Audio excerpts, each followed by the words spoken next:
buenos días, buenas tardes, buenas noches, según como nos sintonicen. El día de hoy estamos saludando desde San Juan de Lurigancho, Lima, Perú. Dios le bendiga a todos los que se conectan a través de este medio.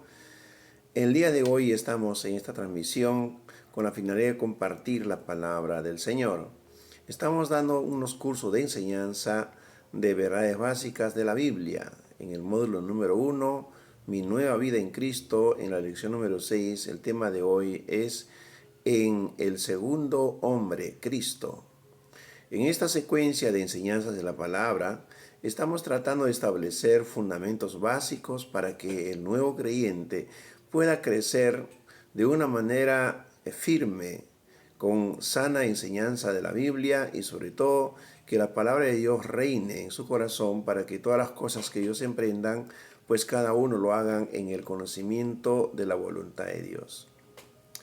El tema de hoy nos va a ayudar mucho a comprender de qué manera el proceso de la salvación del ser humano se ha dado, ya que en el primer Adán, en este caso el Adán que desobedeció en el jardín del Edén, trajo la desgracia a toda la humana, vino pues sobre todos los seres humanos la maldición del pecado, e incluso sobre toda la tierra.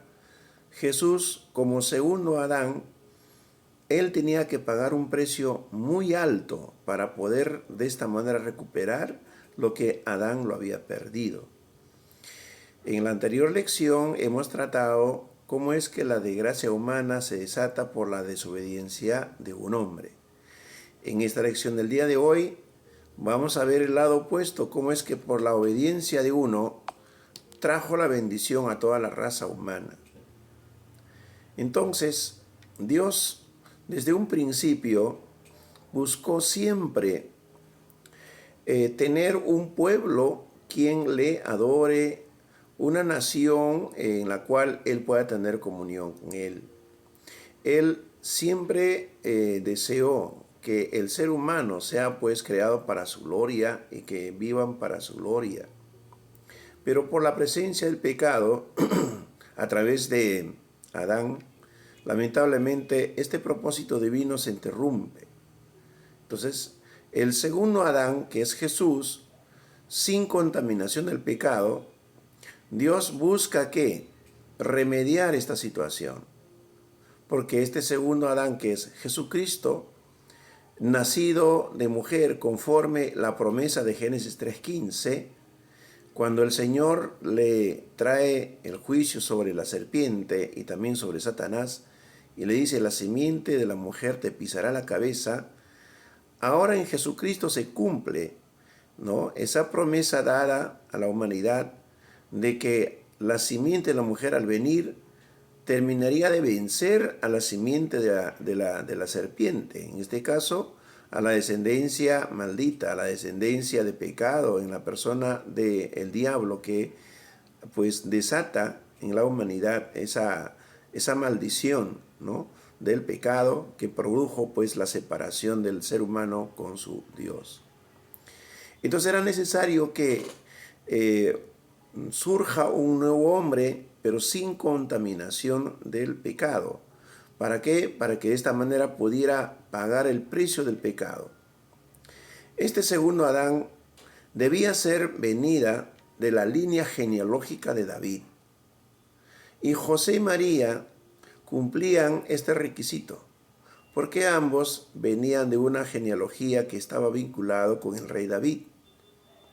Encontramos en Mateo capítulo 1, versículo 20 y 21 que dice, y pensando él en esto, he aquí un ángel del Señor, dice, le apareció en sueño a José, ¿no?, y le dijo, José, hijo de David, no temas recibir a María tu mujer, porque lo que en ella es engendrado del Espíritu Santo es, y dará a luz un hijo, y llamará su nombre Jesús. ¿Por qué? Porque él salvará a su pueblo de sus pecados. Entonces acá encontramos literalmente el anuncio del ángel que dice, y José, hijo de David, no temas, ¿no? Entonces establece allí claramente que José venía de la descendencia genealógica del rey David. Este segundo Adán también debía ser un ser sin contaminación de pecado. Debía ser el mismo Dios, ¿no?, que se encarnara, ¿no?, en la humanidad, dejando su divinidad en el cielo y tomando la forma de hombre, ocupar el lugar del hombre pecador a fin de que reciba el castigo del pecado que pesaba sobre la humanidad. Y eso vemos aquí en Filipenses capítulo 2, verso 5. El apóstol Pablo lo vio con claridad y explica y dice: haya pues en vosotros este sentir que hubo también en Cristo Jesús, el cual, siendo en forma de Dios, no estimó el ser igual a Dios, ¿no?, como cosa que aferrarse, sino que se despojó de sí mismo, dice.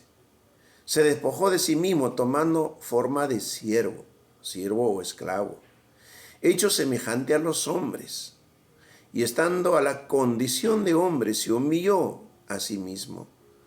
Se humilló haciéndose obediente hasta la muerte, y muerte de cruz.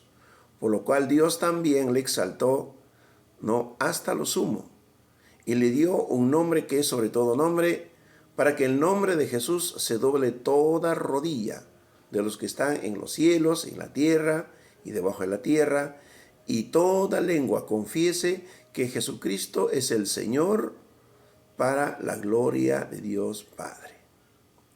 Entonces acá en este pasaje el apóstol Pablo confirma pues que Jesús venía directamente de arriba, venía del cielo, y dejando, ¿no?, su divinidad, venía a tomar forma de hombre para disponerse a cumplir, ¿no?, con el propósito de redimir a la humanidad, a fin de que cuando Él se haya humillado, cuando Él haya pagado el pecado de la humanidad, Él pueda ser exaltado y sentado en los cielos, ¿no?, como el Señor de todo. Eso es lo que encontramos. Otro pasaje más en Efesios capítulo 1, verso 20. Dice: la cual operó en Cristo, resucitándole de los muertos y sentándole a su diestra en los lugares celestiales, sobre todo principado y autoridad, y sobre todo poder y señorío, y sobre todo nombre que se nombra no solo en este siglo, sino también en el venidero. Y sometió todas las cosas bajo sus pies, y le dio por cabeza sobre todas las cosas a la iglesia, la cual es su cuerpo, la plenitud de aquel que todo lo llena en todo. Entonces Jesús, después de morir en la cruz, resucita de entre los muertos y vence al imperio de la muerte. Y por causa de esta victoria, Jesús es exaltado hasta lo sumo. Es levantado en lo alto y sentado en el lugar celestial, es decir, a la diestra de Dios, sobre todo nombre que se nombra en los cielos, que se nombra en la tierra, y somete todas las cosas debajo de sus pies, entregando incluso a la iglesia esa misma autoridad, ya que la iglesia es su cuerpo. De esta manera el Señor Jesús pues llega acá a la tierra, termina la obra y es exaltado en los cielos, ¿no? Entonces esta es la forma como trae la solución Dios ante el pecado de la humanidad. Así que en esta noche vamos a entrar en detalles de qué manera este proceso se ha dado. A lo largo de todo el proceso vamos a ir viendo cada paso, cada detalle, cómo es que el Señor ha ido cubriendo todas las profecías del Mesías prometido, y de qué manera también Jesús ha ido tomando parte, ¿no?, para que Él pudiera tener que sufrir, ¿no?, tener que sufrir como hombre, como ser humano en esta tierra, y de esta manera poder pagar pues el pecado de la humanidad, ¿no? Porque la paga del pecado es muerte, y el Señor vino justamente a pagar el pecado muriendo en la cruz del Calvario. Pero para que esto ocurra, lo primero que tenemos que establecer es que el ser humano se había rebelado contra Dios. Adán, con su desobediencia, pues se había vuelto rebelde, le había dado la espalda a Dios, le había desobedecido a Dios. Este Adán, el primer ser creado en la tierra, era un ser perfecto, un hombre santo, de buen deseo de agradar a Dios, pero lamentablemente cayó en la tentación mediante Eva, ya que Eva también a su vez ya había caído, ¿no?, en la tentación de Satanás. Ahora Eva se encargó de hacer caer a Adán, ¿no? Pues Dios deseaba que la raza humana le glorifique, le obedezca y que viva para su gloria. Dios nunca deseó mal alguno para el hombre. Dios nunca hizo el infierno para el hombre, lo hizo para Satanás, el ángel rebelde y todos sus seguidores. Sin embargo, cuando Satanás ataca a través de Eva al hombre, el hombre cede y desobedece a Dios, conociendo cuál era la voluntad de Dios, decide creerle a Satanás antes que a Dios. De esta manera le da la espalda a Dios. Y esto trajo pues una afección a toda la humanidad. Por esa desobediencia la humanidad toda quedó bajo maldición del pecado. No solo Adán, sino todos los seres que nacieron después de Adán, porque finalmente Adán es el padre de toda la raza humana. En vez de tener la vida de Dios en su interior, a partir del pecado de Adán, los hombres fueron separados de Dios, de la presencia de Dios, a causa del pecado, a causa de la desobediencia. En vez de ser participantes de la naturaleza divina, los hombres se volvieron egocéntricos, rebeldes, pecadores. En vez de gobernar la tierra, los hombres se volvieron esclavos del pecado, incluso sometidos por el mismo diablo, esclavo de Satanás. ¿Cómo podía esta raza de hombres pecadores glorificar en esa condición? ¿Cómo podían cumplir con la voluntad de Dios? Era imposible. Por esa razón, Dios tenía que buscar una nueva manera de lograr llevar a cabo su voluntad de tener un pueblo para sí, de tener un pueblo que le glorifique. Por eso, en ese sentido, el propósito de Dios, Él quiso siempre que esto se lograra. Por eso, a pesar de que Adán cayó en pecado, ese propósito ha continuado adelante en marcha. Dios aún desea esa raza de gente que le glorifique, que le alabe. Pero ¿cómo lo llevaría a cabo?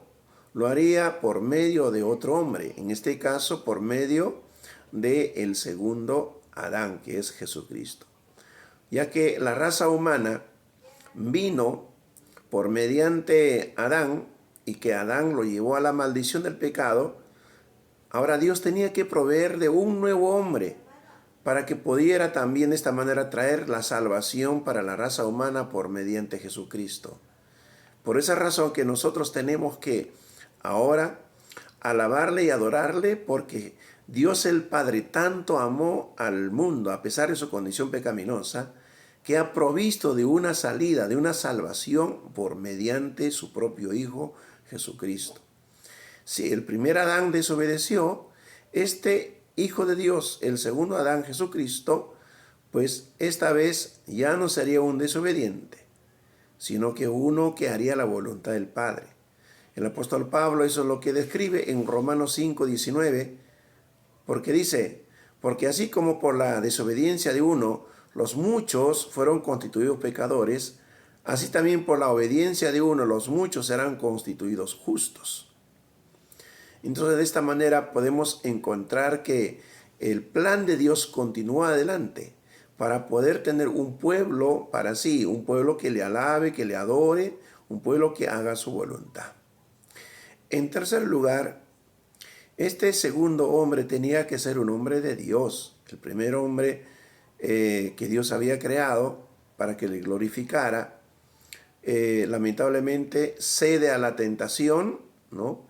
Y en lugar de glorificar a Dios, termina glorificando las obras del diablo, de sí mismo.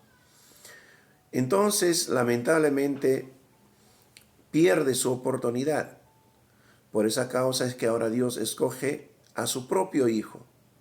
Envía a su propio Hijo para que este Hijo de Dios, segundo hombre, pudiera reconciliar la humanidad con su Creador. En 1 Corintios capítulo 15, verso 47 dice: el primer hombre es de la tierra, es terrenal. El segundo hombre es el Señor, es del cielo. El segundo hombre, que es el Señor, es del cielo. El hombre venido de arriba. ¡Qué tremendo! Entonces Dios nos muestra que Él ama y desea salvar al hombre. Dios no desea enviar al infierno a ningún ser humano. Además, el infierno no fue creado para el hombre, sino para el diablo y sus seguidores. Sin embargo, Satanás, que lo esclaviza, lo enceguece a la vida humana, entonces Satanás termina de engañar y arrastrar tras sí a la humanidad al infierno. Sin embargo, Dios continúa pues con su plan, porque muestra, ¿no?, su amor a la humanidad a pesar de su condición, al enviar a su Hijo Jesucristo. ¿Para qué? Para que a través de la obra que Jesús haría en la cruz, finalmente traería salvación para la humanidad. Dios envía a su propio Hijo al mundo para salvarlo. Él tendría que morir por los pecados de la humanidad en la cruz del Calvario. Y luego Él tendría que resucitar de entre los muertos, ¿no?, para convertirse en el principio de una nueva raza, la raza de los hijos de Dios, nacidos de Dios. Por su muerte y resurrección, el Señor Jesús haría posible que nosotros dejáramos la raza pecaminosa de Adán y que nos convirtiéramos en una nueva raza, la raza de los hijos de Dios. ¿Cómo se hizo esto? Bueno, veamos. Lo primero que tenemos que ver en las Escrituras es que para que se lleve a cabo este propósito divino, Dios tenía que encarnarse. El primer paso era eso, la encarnación. ¿Qué queremos decir al hablar de la encarnación? Sencillamente lo que estamos diciendo es que Dios se hizo hombre. El hombre por sí mismo no podía salvarse, estaba contaminado por el pecado, entonces Dios mismo tenía que salvarlo. Y para ello tendría que Dios tomar forma de hombre. Dios tenía que tomar la forma humana. Así que el mismo Hijo de Dios se convierte en un ser humano. Cuán maravillosas son esas palabras cuando el Señor en Juan capítulo 1, verso 1 dice: en el principio era el Verbo, y el Verbo era con Dios, y el Verbo era Dios. Este Verbo es justamente Jesús antes de la encarnación. Pero en el versículo 14 dice: y aquel Verbo fue hecho carne. O sea, este Jesús, que fue el Verbo antes de la encarnación, fue hecho carne, se hizo humano y habitó entre nosotros, dice. ¡Qué tremendo! Aquí vemos entonces la encarnación hecho una realidad en este pasaje. Entonces, el que creó a los hombres se estaba volviendo hombre él mismo. Este es en realidad un gran misterio, es algo asombroso. ¿Cómo es que el que había creado al hombre pudiera ahora él mismo hacerse hombre también? Es un misterio tremendo. Y la forma en que Dios lo hizo esto aún es mucho más todavía. Entonces nosotros tenemos motivos para agradecerle, motivos para adorarle, porque aún siendo un Dios santo, santo, 3 veces santo, tomó la decisión de venir a la humanidad a encarnarse y tomar forma humana y habitar entre nosotros y llevar a cabo la obra de la salvación, la obra del rescate, la obra de la redención en la cruz del Calvario. ¡Qué tremendo! El primer hombre, Adán, fue creado como un hombre ya adulto, pero este segundo hombre, Jesucristo, entró a la raza humana no como hombre adulto, sino como un bebé en el vientre de una mujer. El Señor Jesús nace de una virgen. No tuvo padre terrenal. ¿Quién podría ser este padre? Solamente Dios mismo tendría y tiene que ser este padre, porque no hay ningún ser humano en la tierra que no esté contaminado. Todos estamos contaminados con el pecado de Adán y Eva. Sin embargo, Dios, busca a una mujer como María y a través de María trae pues la encarnación. María, su madre, estaba comprometida para casarse con José, dice la Biblia, pero antes de que ellos se unieran en matrimonio, un ángel se le aparece a María y le dice: el Espíritu Santo vendrá sobre ti y el poder del Altísimo te cubrirá con su sombra. Por lo cual, también ese santo ser que nacerá será llamado Hijo de Dios. ¡Qué tremendo! Quiere decir que entonces María se embaraza por obra del Espíritu Santo. María se embaraza no por intervención de José, no por intervención de ningún hombre. Se embaraza por la intervención de Dios mismo. Dios hace un milagro en el vientre materno. Y entonces se engendra un bebé que viene de parte de Dios en forma sobrenatural. Más tarde, José, cuando se da cuenta que su comprometida está embarazada, la Biblia dice que quiso dejar secretamente porque se asustó, porque quizás hasta le costaría la vida de María, ¿no? Porque eso era adulterio. Y estaba a punto de dejarlo, pero dice la Biblia que otro ángel aparece a José en sueños y le dice en Mateo capítulo 1, versículo 20-21, dice: José, hijo de David, no temas recibir a María tu mujer. ¿Por qué? Porque lo que en ella es engendrado del Espíritu Santo es, y dará a luz un hijo, y llamará su nombre Jesús. ¿Por qué? Porque él salvará a su pueblo y sus pecados. El nombre Jesús significaba Salvador. Llamará su nombre Jesús, o sea, llamará su nombre Salvador. ¿Por qué? Porque él salvará a su pueblo de sus pecados. Entonces, queridos hermanos, de esta manera se estaba efectuando esta encarnación, este embarazo sobrenatural en el vientre materno de María. Ahora, Jesús es Dios hecho hombre. Dios hecho hombre. Jesucristo se llama el Dios hombre. ¿Por qué? Porque Él era Dios perfecto, pero a su vez también al encarnarse, también era un hombre perfecto. Es decir, un hombre totalmente humano, 100% humano. Él era Dios, por un lado, 100% Dios, pero dejó su divinidad en los cielos. Él era humano, él era Dios porque su Padre es Dios, ¿no? Pero a su vez también era humano porque su madre es humana, María. Y como humano, en el vientre de una mujer humana, pues crecía, ¿no?, un bebé durante 9 meses y nacía, y luego crecía alimentándose, crecía físicamente, mental, socialmente, hasta hacerse un ser humano adulto, ¿no?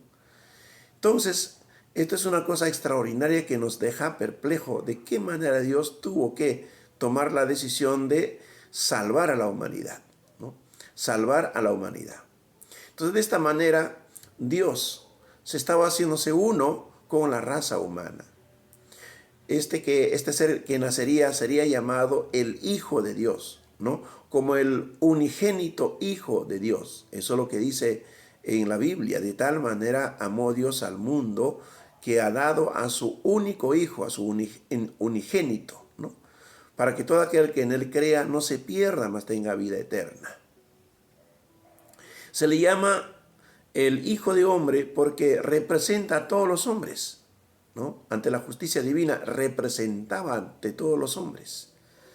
En otras palabras, Él en representación de toda la humanidad, pues presentaría su cuerpo para ser sacrificado en la cruz del Calvario. Por eso el apóstol Pablo dice en 1 Timoteo capítulo 3, verso 16, grande es el misterio de la piedad, ¿no? Que Dios fue manifestado en carne. O sea, es algo sorprendente y asombroso cómo es que Dios mismo se hizo hombre y Dios mismo decide pagar, ¿no?, con su vida, el Dios encarnado como humano, decide pagar con su vida, ¿no?, el precio del pecado de toda la humanidad. ¿Por qué el Hijo de Dios vino a esta tierra como hombre? Por dos razones bien sencillas. Primero, Él vino para destruir las obras del diablo. En 1 Juan 3:8 dice, para esto apareció el Hijo de Dios, para deshacer las obras del diablo. Y la segunda razón por la cual vino a la tierra el Hijo de Dios es que Él vino para hacer posible que nosotros, los seres humanos, abandonáramos la familia pecaminosa de Adán y por mediante Cristo entráramos a una nueva familia. Esta nueva familia es la familia de Jesucristo, ¿no? Los que han nacido en Dios, ¿no? Entonces, eso es lo que significa salvación. Algo más importante también que hay que dejar claro es que este segundo hombre, ante la tentación, no cayó a la tentación como el primer hombre. Este segundo hombre, Jesús, encarnado en el vientre materno y nacido, Él fue probado en todo. Mismo Satanás se encargó de tentarle en el desierto antes de que iniciara su ministerio. Adán cayó en la tentación de su mujer Eva y Eva a su vez a la tentación de la serpiente. Entonces era necesario que el segundo hombre fuera tentado nuevamente para que de esta manera lograra vencer al diablo. En Mateo capítulo 4, versículo 1, dice la Biblia, entonces Jesús fue llevado por el Espíritu Santo, al desierto, para ser tentado por el diablo. ¿Por qué tentó Satanás a Jesús? Su propósito era hacer que Jesús desobedeciera otra vez, así como lo desobedeció Adán, pues Jesús también desobedeciera a Dios. Satanás tentó a Jesús 3 veces para que él actuara por voluntad propia y Jesús rehusó voluntariamente, decidió rehusar esa tentación. Decidió las 3 veces rechazar la tentación de Satanás. Y Satanás fue vencido finalmente. El primer hombre, Adán, fue dominado por Satanás porque él desobedeció a Dios. Pero este segundo hombre, Jesucristo, él triunfó sobre Satanás. ¿Por qué? Porque él voluntariamente decidió obedecer a Dios y rechazar a Satanás. El Señor Jesús se enfrentó a otras pruebas, muchas más grandes quizás o menores quizás, pero la Biblia dice que no se halló pecado alguno ni en su boca en nada. Él triunfó en todas ellas. ¿Por qué? Porque su único objetivo era agradar al Padre, porque él decía, yo he venido a hacer la voluntad de mi Padre. Mi comida y mi bebida es que yo haga la voluntad de mi Padre que está en los cielos. En Hebreos capítulo 5, verso 8 dice, y aunque era hijo, por lo que padeció, aprendió la obediencia. O sea, no significa que lo pasó bonito. Sufrió la tentación, su cuerpo reaccionaba, su hambre reaccionaba. Las tentaciones que le presentaron, todos ellos reaccionaban y la querían disfrutarla, todo ello, pero él decidió negar a su carne, a su humanidad. Él decidió rechazar la propuesta de Satanás. Entonces, como había aprendido a obedecer a su Padre en todas las cosas, él estaba preparado. ¿Para qué? Para que terminara con esta inmensa obra, una obra grande, para que finalmente pudiera de esta manera lograr vencer al mismo pecado, al mismo diablo, y aún la prueba mucho más grande, que era la prueba de la cruz. Al ser crucificado también debía él enfrentarlo y vencerlo. Y lo hizo perfectamente tal cual estaba profetizado. Ahora, Jesús fue hecho, dice la Biblia, pecado por nosotros. ¿Cómo es que Jesús fue hecho pecado por nosotros? Jesús, como el Cordero de Dios, vino a llevar los pecados de toda la humanidad. Por esa razón la Biblia dice en 2 Corintios, capítulo 5, verso 21, al que no conoció pecado, o sea, Jesús, ¿no? Al que no conoció pecado, por nosotros, o sea, Dios por nosotros, lo hizo pecado, para que nosotros fuésemos hechos justicia de Dios en él. O sea, el Padre tuvo que desatar su ira sobre el pecado de toda la humanidad que estaba en los lomos de Cristo. O sea, el Señor Jesucristo tomó los pecados de toda la humanidad sobre sus hombros. Tomó sobre sí mismo todo el pecado de la humanidad. Y la ira de Dios se desató sobre Jesús, porque Jesús lo había tomado los pecados de la humanidad para que el juicio divino cayera sobre él. Es algo tremendo. De esta manera es que se logra lo que la Biblia habla, que se hizo pecado por nosotros.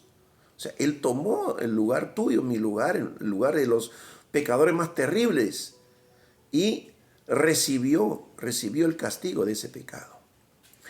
Por eso en el huerto de Getsemaní, mientras pensaba de cómo sería ahora el hecho de enfrentar ese juicio del pecado sobre la humanidad que Él tendría que cargar en la cruz del Calvario, mientras Él meditaba, mientras Él oraba, mientras Él clamaba, decía: Señor, Padre mío, si es posible, pase de mí esta copa. Pero finalmente Él se sometía y decía: pero que no se haga mi voluntad, Señor, sino que se haga la tuya. Y la Biblia dice que se postró allí para orar, y su sudor era tan fuerte, tan intenso, que caía como grandes gotas de sangre. A ese nivel de sufrimiento llegó él a enfrentar, ¿no?, el tener que pagar el pecado de la humanidad. Tan grande era su agonía, tan grande era su tristeza, su pensamiento en relación el dolor que sentiría al ver cómo le clavan, al sentir cómo el látigo cae en sus espaldas, al sentir cómo las espinas atraviesan su frente. Su agonía era tan fuerte que gotas de sangre salieron y cayeron. Aún con todo, Jesús no renunció.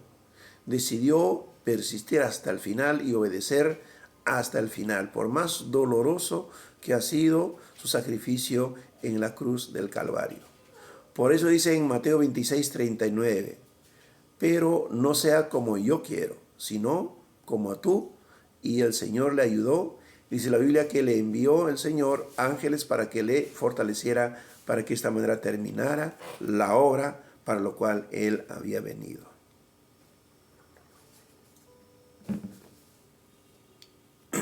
Así que, mis queridos hermanos, apreciados hermanos y hermanas en Cristo, tenemos motivos suficientes para poder alabarle, adorarle, glorificarle, servirle, obedecerle, ya que el precio que Jesús pagó es demasiado alto, es muy grande. Y no solamente el sufrimiento llegó a esos niveles en cuanto al dolor, sino que Él se desangró hasta morir en la cruz del Calvario, porque una vez que fue clavado, pies y manos, también fue, por otro lado, incluso burlado, escupido, le hicieron beber vinagre. Todos los adjetivos que uno podía imaginarse era lanzado sobre Él mientras Él colgaba. Decía: si tú dices que eres hijo de Dios, bájate de esa cruz y sálvate. Hasta un ladrón crucificado al lado suyo decía lo mismo. La muerte del Señor Jesús fue terrible. El Señor Jesús fue llevado ahí en el tribunal y condenado por el gobernador romano. Cuando Jesús fue azotado, latigado, cuando Jesús fue escupido, cuando aquellos pedazos de metal rasgaban su piel en la espalda y por todos lados, Él como ser humano sentía el dolor. Él como ser humano, la sensibilidad humana de su piel, de su sentido del tacto, sentía cómo la piel era cortada, cómo la sangre salía de su cuerpo. Así que, queridos hermanos, el sufrimiento de Jesús fue muy grande. ¿Para qué? Para que nosotros tengamos que aprender a humillarnos, aprender nosotros a adorarle. Nosotros tenemos que meditar. Si Él no tenía pecado alguno, no tenía por qué haber sufrido. Él era un hombre santo, un hombre completamente libre de toda condena. Sin embargo, decidió someterse a ese sufrimiento. ¿Para qué? Para que nosotros pudiéramos ser librados, pudiéramos ser salvos, pudiéramos nosotros escapar de la condena que pesaba sobre nosotros. Él tomó tu lugar. Tú y yo debimos estar en ese lugar, sufriendo por causa de nuestros pecados. Pero Él decidió tomar tu lugar y el mío, para que no tuviéramos que ir a ese sitio, a ese lugar de sufrimiento por causa de nuestros pecados. La burla que hacían de Él, los escopitajos que caían sobre su rostro, ese rostro desfigurado, con el rostro ensangrentado con su propia sangre, burlonamente golpeado. ¿Cuántas veces ha caído a los pies cargando la cruz? ¿Cuántas veces era latigado por encima de esas espinas de su frente? Es terrible el sufrimiento que Jesús tuvo que experimentar a causa de nuestros pecados. Y ha clavado en la cruz del Calvario, hasta sintió cómo por causa del pecado la presencia de Dios se alejó. Dice la Biblia que se oscureció la tarde. Incluso hasta todo un temblor, incluso lluvia. En medio de ella, Jesús gritaba en agonía, decir: Señor, ¿por qué me has desamparado? Y llegó un momento en que Él sentía que todo el pecado de la humanidad estaba sobre sí y el juicio caía sobre sí. En ese instante, Satanás pensaba que Él estaba haciendo su obra perfecta, porque Él pensaba que estaba matando al Salvador. Satanás pensaba de esta manera que él estaba venciendo al enemigo, en este caso a Jesucristo, que venía a deshacer las obras de él. Satanás sabía que Jesús venía para destruirle, pero cuando veía crucificado, cuando veía y escuchaba decir: ¿por qué me ha desamparado?, él pensaba que estaba siendo derrotado Jesús, que Satanás estaba triunfando sobre Jesús. Sin embargo, la Biblia dice que esa misma obra del sacrificio en la cruz del Calvario, donde aparentemente Jesús era derrotado, Jesús estaba triunfando. Donde aparentemente Satanás vencía, Satanás estaba siendo vencido por Jesús con su muerte. Es una obra extraordinaria lo que Jesús hizo en la cruz del Calvario. Y en medio del dolor en la cruz, Jesús tenía para bajarse de la cruz. Jesús tenía para mandar a que vengan los ángeles y le ayuden. Sin embargo, Jesús no hizo nada de eso. Jesús continuó soportando el dolor, las burlas de todos. Continuó soportando, ¿sabe por qué? Porque Él continuó perseverando en seguir amándonos, en seguir poniendo su mira en nuestra salvación. Y siguió confiando en que su Padre también perdonaría a la humanidad a causa de su inmenso sacrificio. Él continuó amando desde la cruz de tal manera que Jesús dijo: Padre, perdónalos porque no saben lo que ellos hacen. Y hasta llegó a perdonar a un ladrón que le dijo: Señor, cuando estés en tu reino, acuérdate de mí. Y Jesús le prometió diciendo: hoy mismo estarás conmigo en el paraíso. De esta manera Jesús pagó el precio tan elevado por el pecado de la humanidad. Él mismo rehusó sentir lástima de sí mismo. Él no quiso salvarse a sí mismo. Fue obediente hasta el último aliento. Cuando llegó el momento, cuando dijo: consumado es, terminado es la obra para lo cual he venido. Así terminó la obra que Jesús vino en esta tierra a salvar a la humanidad. Este segundo Adán, el segundo hombre de Dios, pudo de esta manera glorificar a su Padre. Por eso que en Juan 17:4 él decía: yo te he glorificado en la tierra, he acabado la obra que me diste que hiciese. Y finalmente en la cruz del Calvario Jesús expiró diciendo: consumado es, en tus manos encomiendo mi espíritu. Y expiró, dice la Biblia. Qué tremendo y extraordinario el precio tan alto que Jesús tuvo que pagar para rescatarnos, para salvarnos. Digno de gloria, digno de alabanza, digno de ser adorado. ¿Cómo no servirle? ¿Cómo no adorarle si Él hizo todo lo que hizo para salvarnos? Pero la muerte tampoco no lo retuvo, porque después de morir en la cruz fue bajado de la cruz, llevado a un sepulcro y fue asegurado en el sepulcro, un sepulcro de piedras, de roca. Pero llegó el tercer día algo sucedió en ese sepulcro. Jesús resucitó de entre los muertos de una manera gloriosa. Fíjese, el cuerpo en el que el Señor Jesús había vivido por 33 años, después de ser bajado de la cruz, envuelto en un sudario, fue puesto en un sepulcro donde nadie había sido sepultado todavía, y durante 3 días, noche y día, soldados romanos cuidaron para que supuestamente nadie lo robara, para que nadie dijera, ha resucitado robando su cuerpo. Y sin embargo, los mismos soldados fueron testigos cómo es que ocurrió una resurrección. Porque aunque ellos estaban guardando una noche, 2 noches, 3 noches, durante esos 3 días, resulta que el Señor Jesús resucita de entre los muertos con el poder desde lo alto. Este segundo hombre de Dios había sido obediente a su Padre en todas las cosas. Por lo tanto, la muerte no podía retenerlo. Él tenía que vencer a la muerte porque ya había vencido en la cruz. Así que llegó el momento, conforme a las Escrituras, las promesas. Al tercer día se levantó de la tumba. Se levantó como un vencedor por siempre, para que nunca el pecado prevalezca sobre él y sobre ninguno que crea en él. Nunca la muerte prevalezca, ni el mismo diablo prevalezca sobre Jesucristo, ni sobre ninguno que crea en él. El Señor Jesús de esta manera apareció a sus discípulos con su cuerpo resucitado y le mostró las marcas en los clavos de sus manos, de sus pies y aún de su costado. Y no podían creer, como el caso de Tomás. Él no podía creer en la primera, en la segunda, hasta que en la tercera al aparecer le mostró y le dijo, Tomás, ven y toma y toca. Sé creyente y no seas incrédulo.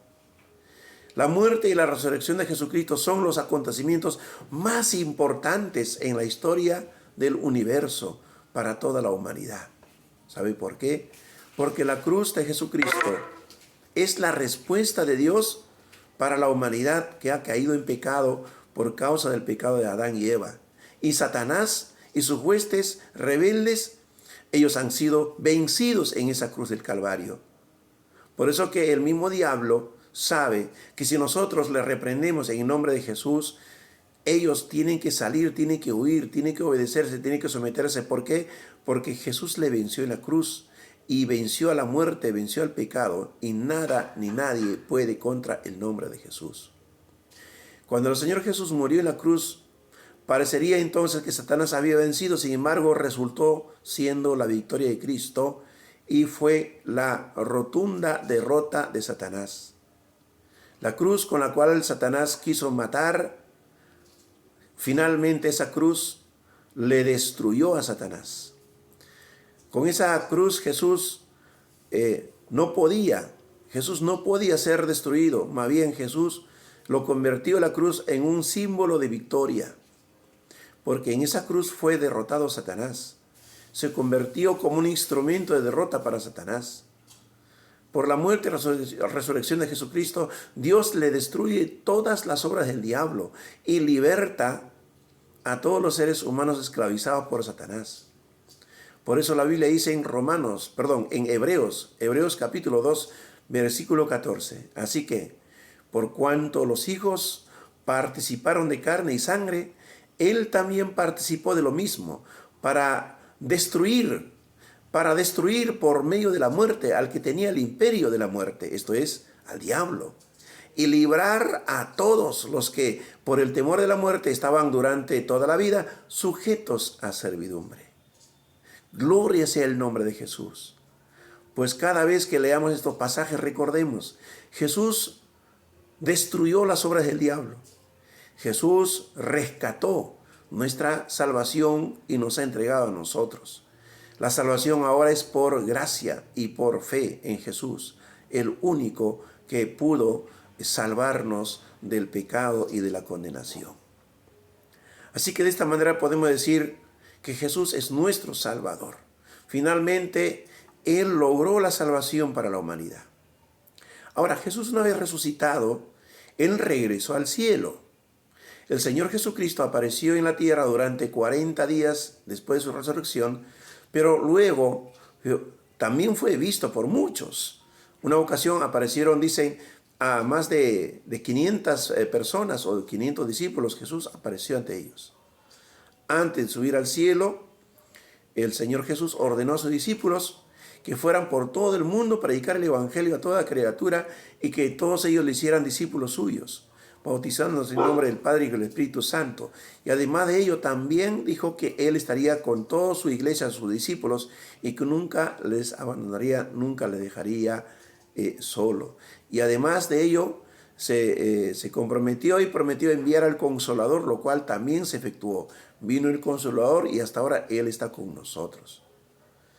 El Señor dice en Mateo capítulo 28, verso 20, he aquí estoy con vosotros todos los días hasta el fin. Bajo esa promesa, con la presencia del Espíritu Santo entre nosotros, podemos entonces continuar con la obra que Él nos encomendó, de ir por todo el mundo, predicar el Evangelio a toda criatura en todo el mundo. Mientras que lo contemplaban el Señor Jesús, cuando Él decía que vayan por el mundo, Él fue alzado hacia el cielo y una nube lo recibió y de esta manera terminó en los cielos. En su cuerpo glorificado, con su cuerpo resucitado, el Señor Jesús dejó la tierra y llegó a la presencia de su Padre. Allá en los cielos el Señor Jesucristo fue exaltado, fue levantado, fue hecho Señor de todo. Dios le hizo a este segundo hombre, que es Jesús, el amo y Señor de toda la existencia, todo el universo, de todos los nombres que se nombran. Hay un hermoso pasaje en la Biblia, en Filipenses, que nos habla cómo el Señor Jesús, después de que Él se humilló y después que Él terminó la obra y fue exaltado en los cielos, el Señor le entregó el trono, le entregó el lugar de gloria, le hizo sentar en los cielos, para que todo nombre que se nombra en los cielos y en la tierra doble rodillas ante Él. Filipenses 2:8 dice, y estando en la condición de hombre, se humilló a sí mismo, haciendo obediente hasta la muerte y muerte de cruz, por lo cual Dios también le exaltó hasta lo sumo, y le dio un nombre que es sobre todo nombre, que es Jesucristo, para que en el nombre de Jesús se doble toda rodilla de los que están en los cielos, en la tierra, debajo de la tierra, y toda lengua confiese que Jesucristo es el Señor, Jesucristo es el amo, es el Señor de todos, para la gloria de Dios el Padre. Mis amados hermanos, de esta manera el Señor Jesucristo inicia una nueva raza. Él es el principio de esa nueva raza. Nuestro Dios Padre no solo hizo de Jesucristo el Señor de todo, sino también le hizo el principio de una nueva familia, de una familia celestial, la familia de Dios. Esta nueva familia se llama los hijos de Dios. Así que en esta tierra hay dos familias. La familia de los hijos de Dios ahora, con la victoria de Cristo, y la familia de Satanás, hombres y mujeres engañados que están siendo arrastrados, ¿no?, en sus pecados y delitos. Cada una de estas familias tiene un principio. Adán es el principio de la familia pecaminosa, ¿no?, que él produjo. Pero Jesucristo es el principio de la nueva familia llamada la familia de los hijos de Dios. Cada uno de nosotros, al nacer, vino a ser miembro de la raza pecaminosa de Adán, cada uno de nosotros. Pero ahora que Jesús murió y resucitó, el Señor Jesucristo ha hecho posible que nosotros ahora podamos formar parte de la nueva familia, la familia de los hijos de Dios. ¿Y cómo sucede esto? Sucede mediante un nuevo nacimiento, el nacimiento espiritual, mediante la conversión de las personas en arrepentimiento y renuncia de sus pecados y poniendo su fe en Jesús y recibiéndolo al Salvador como el Señor de su vida. De esta manera nos convertimos en hijos de Dios. Qué maravilloso, queridos hermanos. De esta manera termina esta lección, pues tenemos suficientes datos de la Biblia para glorificarle, para alabarle, para adorarle y para hacerle útil en sus manos, para que terminemos la obra que Él inició, la obra de la salvación de la humanidad. En otra ocasión Jesús dijo, así como mi Padre me envió, pues yo también les envío a vosotros. En otras palabras, Jesús vino al mundo siendo enviado para salvar. Jesús ya lo terminó, la salvación, pero el anuncio de esa salvación quedó en la tarea para ti, para mí, para la iglesia. Tenemos que ahora anunciar la salvación de Jesucristo, llamado el Evangelio, las buenas noticias. Apreciados hermanos, Dios les bendiga grandemente. De esta manera estamos terminando este hermoso curso. Muchas bendiciones. Será hasta una nueva oportunidad.